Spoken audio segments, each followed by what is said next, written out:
So which of the relations above are functions? We said it was the parabola B, right?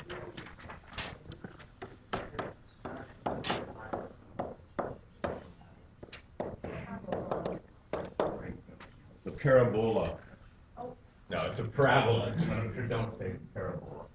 You see the passes on the wrong syllable. Using function notation. Okay, so here's function notation, right? It's a shorthand, right? So, this could have been written as y equal, wherever you see f of x, you can always stick a y in there, right? Because it's saying, what's the y value? So when you write y equals x squared plus 2x minus 8, that's also a parabola, right? You can graph that. If you went into your graphing calculator, and y equals, and type in x squared plus 2x minus 8, and hit graph, you would see the parabola. But if I wanted to say, okay, if I wrote this as y equals, then I would say, what's y when x is 3 or negative 3? And you actually have to say that, right? Or you have to write it out. What is the value of y when x is negative 3? This says that same thing, right? What is the value of y when x is negative 3? But it's in function notation, so it's a shorthand. Okay. So instead of y, we write this is a function, and we're using f, but you can use g or h or I. This is a function of x. And this says, I want you to write this exact same thing out again. But everywhere you see an x, you're going to put in a negative 3. Okay, so f at negative 3 says, just write out exactly what's above, but everywhere you see an x, you write a negative 3. Okay, it's just a substitution. And what is negative 3 squared? Now I'm going to say negative 3 quantity squared, right? Because it's the quantity negative 3. It's the value negative 3 that's being squared. Sorry? Negative 9? No. Positive. Positive 9. Are you sure? Yes. I'm positive. Yeah. 9. Plus, or what? So what comes next? Negative 6. Yeah, well, let's call it minus 6, right? Because really it's the operation of subtraction. Minus 8, right? So we've got 9 minus 6 minus 8. If you're ever going to square a negative on your calculator, make sure you enclose it in brackets. We talked about that yesterday, right? There's between negative 3 quantity squared and negative 3 squared. Right? Negative 3 squared evaluates to negative 9, right? If you type this into your calculator, that's what you get. If you want to square the quantity negative 3, you need to put it in brackets. Okay. If I am squaring a negative on my calculator, I just say, hey, I'm squaring a negative, it's going to be positive, I'm just going to drop the negative sign, right? I just really need 3 squared. Okay, because that saves me some keystrokes. Okay, what's 9 minus 6 minus 8? Negative 5. Okay, so we would say, we might as well write this all the way down, that f of negative 3 is, right, and the fancy way of writing is with an equal sign, right, equals negative 5. Or the value of y when x is negative 3 is negative 5. Right? Now you don't want to write that down, you have to write a sentence. The value of y when x is negative 3 is negative 5. Right? It's a lot of stuff, right? F of negative 3 equals negative 5 says the same thing. Okay, again, so here's a function definition. So anytime we ask you something with a function, we have to give you the definition of the function, right? So here's the function defined. Find x if f of x is negative 15. So that says, see where I see f of x? What am I going to write instead of that? I'm going to write negative 15.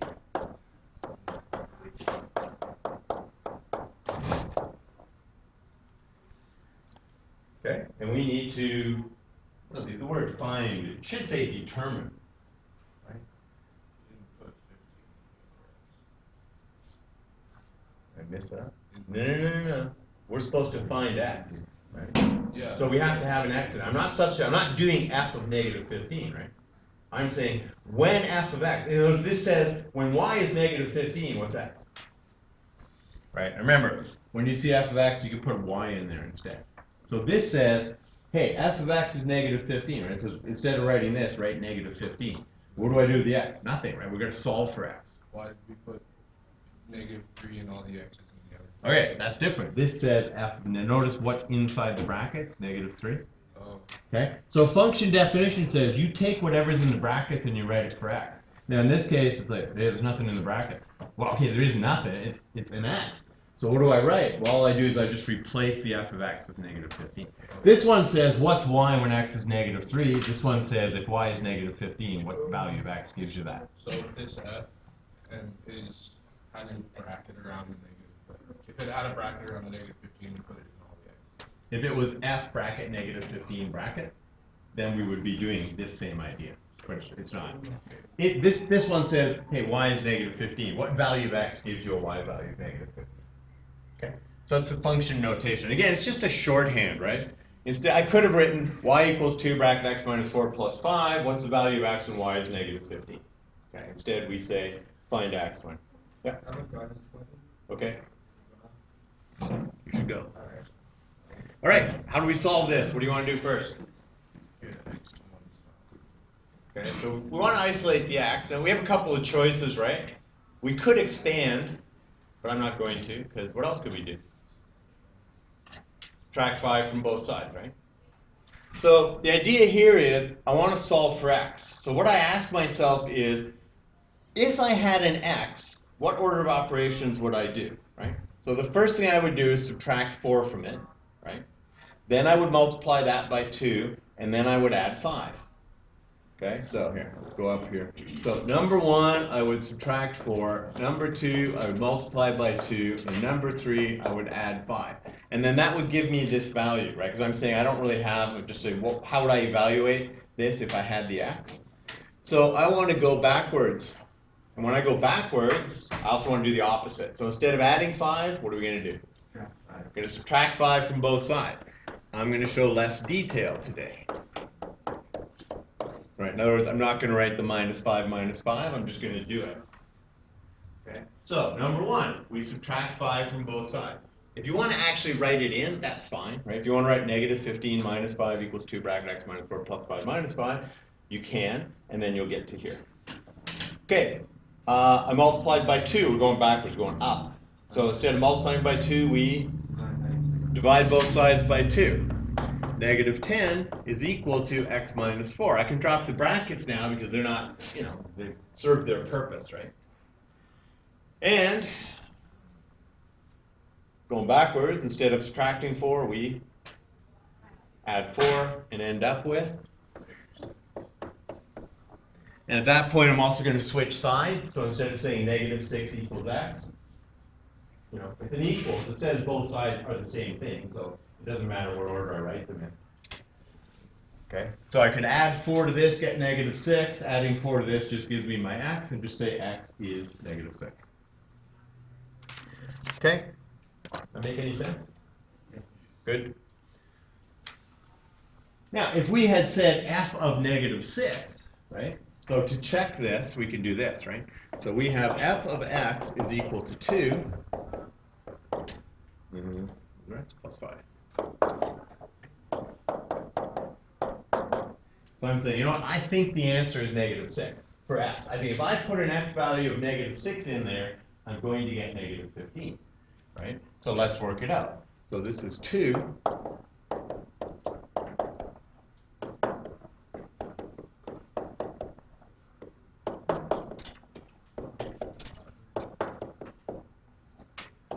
Right here, let's.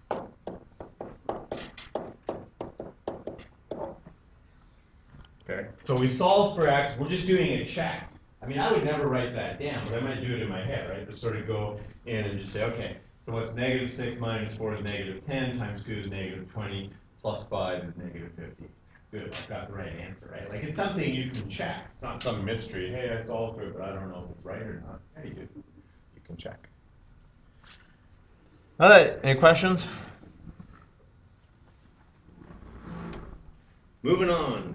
Use your graphing calculator. Oh, gotta fire that up. To find the x and y intercepts for each of the following. Okay, so hang on. Okay, so here's our calculator. We set it to y equals. This is what we're going to enter. So square root, second function root, x plus 2. Now, if you have like a TI-83, you're not going to see the fancy square root sign. It's going to go, or you'll see a square root and then an open parenthesis, and you'll write x plus 2, and then you have to close the parenthesis. On this calculator, what I do is just right arrow out of the root sign, right? So I need to get out from under the root sign and go -5. And remember, this is the minus key. This is the make it negative. Okay, so you don't use this. That would multiply by -5, actually. This is -5. Okay, use your graph calculator. I'm going to go zoom standard. I'm not sure what my last window was set at. Okay, find the x and y intercepts. So I can see the y-intercept, right? The y-intercept is where the graph, okay, so here, let's just draw a little sketch of this thing. I can't really see the x-intercept, okay? So I might want to adjust the window, right? I need to go further this way. I don't really need to go as far this way. This is like about 2 or -2. So let's set the window and say -3. Make sure that we sort of get it in there. Let's go to 20. That's just a guess. -10 to 10, yeah, whatever. Not quite there, right? It's getting close, so let's extend it out a little bit further, and let's come in a little tighter on the y value. So I'll go back to window again. Let's go out to 30. Now instead of going by ones, if I go by ones, I'm going to have 33 ticks, right? And they're going to get pretty fuzzy. So let's say we go by 2s. And all right, I don't need this -10, so let's go say -5. And y max, I'm interested in where it's 0, so I don't need to go all the way up to 10 to see 0. So let's just go to 5. That'll keep it sort of symmetrical. -5 to 5. Okay, so here is our y-intercept, right, where the graph crosses the y-axis, and here is our x-intercept where the graph crosses the x-axis. Okay, what are the characteristics? So what do I have to do with my calculator to find, what do you want to start with, x or y? Let's go alphabetical. What do I do with the calculator to find the x-intercept? Make y equal to 0. Oh wait, that's tougher. Let's do the y-intercept first. What do we do to find the y-intercept? The arrows down. We don't use arrows. We do this scientifically. What do we do to find the y-intercept? Like here, it's probably a nice number, but if it's not a nice number and you're kind of you're not going to get there, right? So y-intercept. What's the characteristic of the y-intercept? We set what? We set x equal to 0. Okay. So on the calculator, we do that by going second function, calc, well, trace, right? To get into the calc menu, value. Value on the calculator says, give me an x value, I'll give you the y value. That's what we want, right? So I hit enter, x equals, okay, I want x to be 0. I hit enter, gives me the y-intercept. See, now you couldn't trace to that, right? There's no way you're going to get that number by tracing. Like you can move the arrows on the calculator. Yeah. Like just down to where. Is that one of those color ones? Yeah. It is. Oh, that's cool. Like I just moved it like Yeah, you got something. Like the 83s won't do that, right? So we have to kind of do what works for everybody in this case. Okay, so basically the definition of the y-intercept is that the x value is 0. Go second function calc, value, put in x equals 0, you get your y value. Did it say what to round it to? You just grab and find it. No, it just said to find it. Well, okay, so let's round to, if in doubt, 2 decimal places. Okay, so the y-intercept is negative 3.5 what? Round to 2 decimal places, what is that? 3.5. I'm going with 9. Oh, maybe your value's not quite as close. Try that second calc value 0 and see if you get different numbers. So negative 3.59. Oh yeah. Yeah. So like you're close, right? But you're not there, and you want to be there. How do we find the x-intercept? Remember, x and y-intercepts are numbers, right? You don't go, this is a point. It's not the point 0, negative 3.59. That's the point at which you have the y-intercept, but the value of the y-intercept is negative 3.59. Okay, x-intercept, what do we do? You set what? No, we already set x to 0. Set y to 0. Okay, how do we do that? There's two ways. So might as well go through the two ways. To find an x-intercept, you can calculate the 0, right? So it's special, right? Because it's done a lot. By calculating the 0, what you're saying is, I want the value of x when y is 0. That's what that 0 thing means. So it asks you for a left bound. So you need to trace along until you're to the left of. Okay, so I'm just going to tap this and move it. I want to get close but not over. So you think about this and you say, when I'm to the left of the 0, I'm below, so I'm going to have a negative value. So I just need to make sure that's a negative value. Cut it out.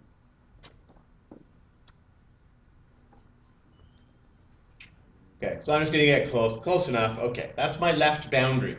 Right, what you're telling the calculator to do is I want you to start looking here and keep going until you reach here and find out where it's 0. Okay, and then the right bound, and you notice it puts a little arrow in there, it's showing this is your left boundary.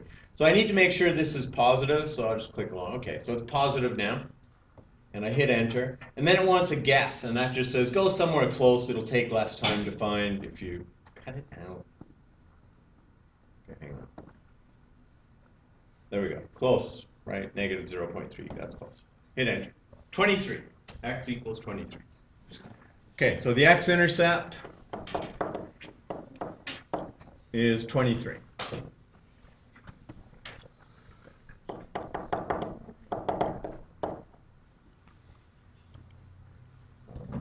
But there's another way. And the other way is to do this.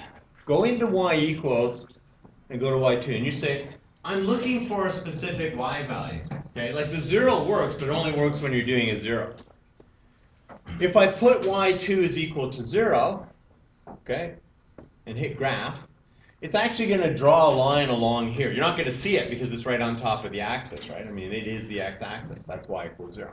But now what I'm going to look for is, I go to second calc, I want the intersect, right? I want to know where do these two lines, see y1, which is that curve, so I'm going to trace. So here's what I do when I'm doing an intersect. I trace till I find that's about the point, right? It was pretty darn close. And it's saying, what's your first curve? And I say, well, that's y1. What's your second curve? y2. And what's your guess? Well, I'm already there, right? So I always move to the point of intersection, and then I can hit enter 3 times. And then there it is, 23. Okay? So let's move over here, and what do we want to do? Y equals x squared minus 4. Okay, so let's go to y equals. Let's clear everything. Okay, let's be clear. And we're doing, negative x squared. So this is the negative x squared, right? And what that says, order of operations says you're going to square your x value and then make it negative, right? That's negative x squared. It's not this. That's different. That would be saying make your x negative and then square it. Okay, negative x squared minus 4, and because I've changed the window, right, I'm just going to go back to standard. So zoom 6 sets the standard window and graphs it for me. Okay, all right, good enough. We can see, I can see enough of it. What's the x-intercept? There is none, right? It's a parabola, and it's opening down, and it's below, so it has a maximum value. That's the highest value you're going to get is right there. And it's below 0, right? So there is no x-intercept. So no x-intercept.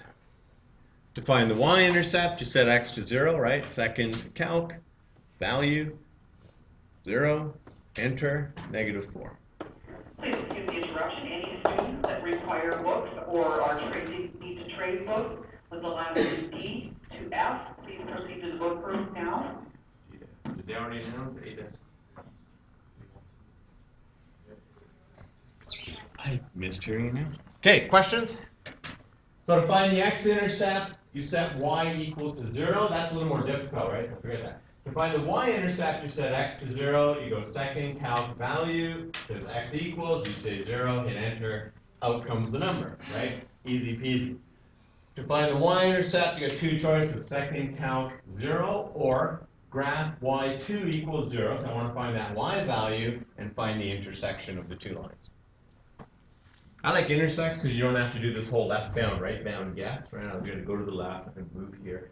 With an intersect, I just need to move to the point where they're pretty close to intersecting and hit enter 3 times. All right.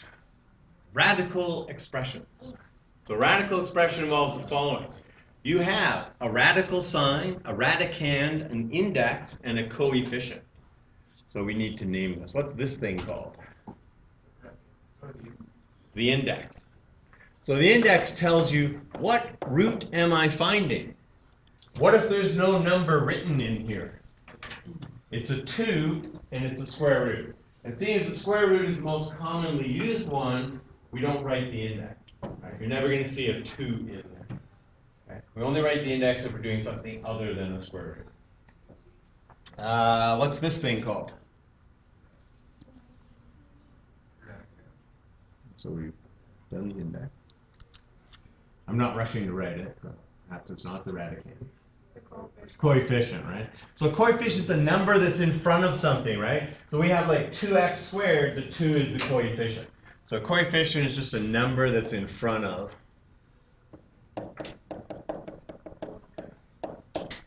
Okay, we got the index. What's the 7? That's the radicand. And what's this top arrow pointing to? The radical sign.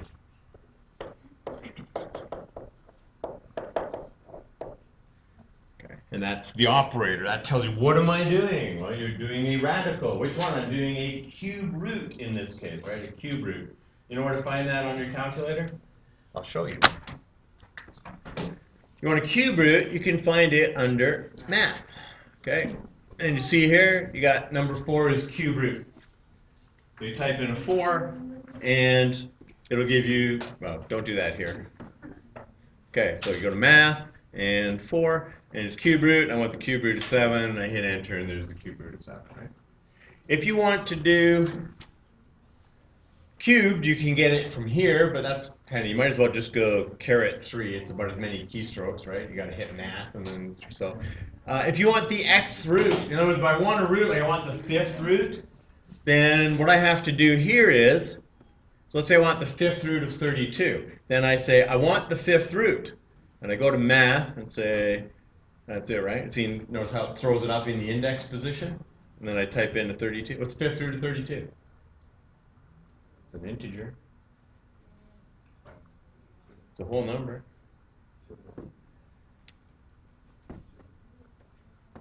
2. There you go. Good, right? You got the answer just under the wire. Okay, so if you want to do, you can also do cube roots that way. You could type in a 3 and then, but you know, I mean, there is a built-in cube root. Okay, anyways, change the following mixed radicals to entire radicals. Remember, this was your favorite unit in 10C? Yeah. Okay, so a mixed radical has the number in front, and then the radical sign, and then something underneath, right?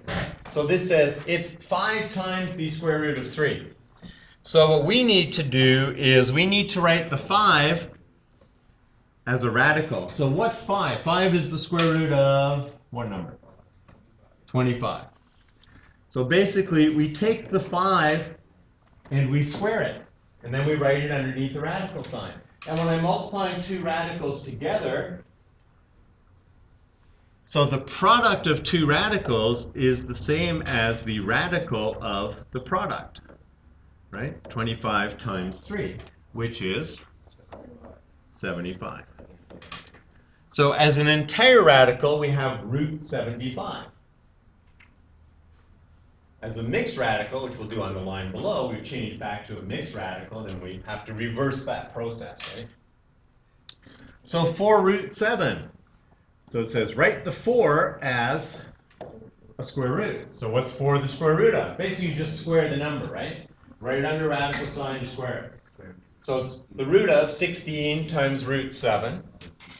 which is the root of 16 times 7, which is 742, 112. Okay, so it's the square root of 112. Okay, if you still have problems with radicals, if you go online, you can find 150,000 videos on radicals, right? On changing mixed radicals to entire. What do we say that place, Khan Academy? They're going to have stuff on this, right? Their videos are usually pretty short, 5-7 minutes. So just if you need a quick refresher on changing entire radicals to mixed, go to the Khan Academy site, type in changing entire radicals to mixed, you should find something. If not, go to YouTube, type in changing entire to mixed. You're going to find a lot of videos on it, and you can watch them. If you like my videos, then they'll be under HWW Math 10C, right? And there will be stuff on radicals, because that's when we did radicals. Okay, cube root. So what do I do with the 2? Well, I need to put it under a cube root sign. So the 2 becomes 8. We have to cube it, right? If I'm going to write it under a cube root sign, then I have to cube the number 2, so it becomes the cube root of 8. What's the cube root of 8 times the cube root of 5? Well, that's the same as the cube root of 8 times 5, which is 40. Okay, we got 10 cube root 2. We need to put the 10 under a cube root sign. What's it going to become? So what do we got to do to the 10? Got to cube it. 10 times 10 is? Times 10 is? 1,000. So it's the cube root of 1,000 times the cube root of 2. The product of 2 individual cube roots is the cube root of the product. So then we just write that as 1,000 times 2. And we get the cube root of 2,000. How do I know I'm right? Open up the calculator and you go 10 math, I want a cube root, what's that, 4. 10 cube root 2, enter. And that should be the same as, I think, cube root of 2,000. So when I hit enter, what do I expect to see? 12.59. Oh, hey, got it right. Okay. So you can check when you're changing a mixed radical to an entire simply by working them out, right? Just evaluate this, If they come out the same, you probably got it right. If they come out different, probably made a mistake. Change the following entire radicals. Right, almost I said radicand. Change the following entire radicals to mixed radicals. All right, so if you remember, what we need to do here is I need to find a perfect square, right? So I got to back this up. Like here we kind of did 40, but that was cube roots. So I need to take this root 75 and write it as the square root of 2 numbers. So I need to take root 40 and write that as the product of 2 numbers, one of which has a square root. Okay. So what's a perfect square that goes into 40?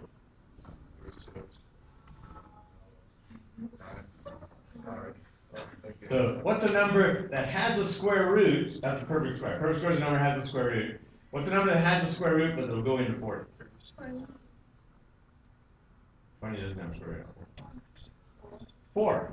Right? So here, you make life easy. You start low and you go high. So you say, well, 2 squared is 4. 4 goes into 40. Okay, 3 squared is 9. 9 doesn't go into 40. And 4 squared is 16. That doesn't go into 40. And 5 squared is 20. That doesn't go into, it's too big, right? So we're going to say, all right, I'm going to write 40 as 4 times 10.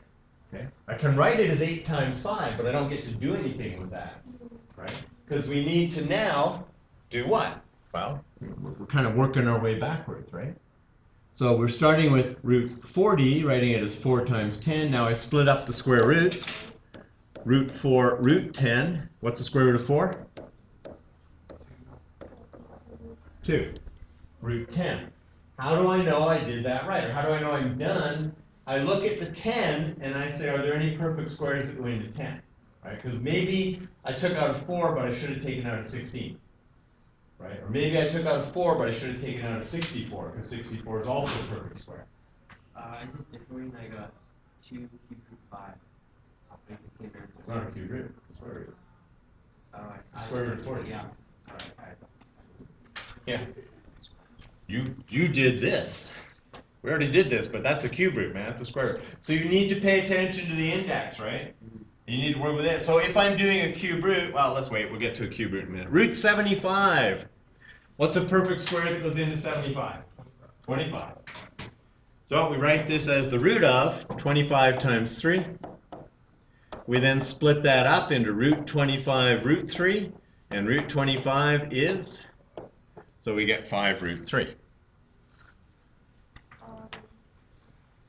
Cube root 32. So now I need a perfect cube that goes into 32, right? I don't want squares, I want cubes.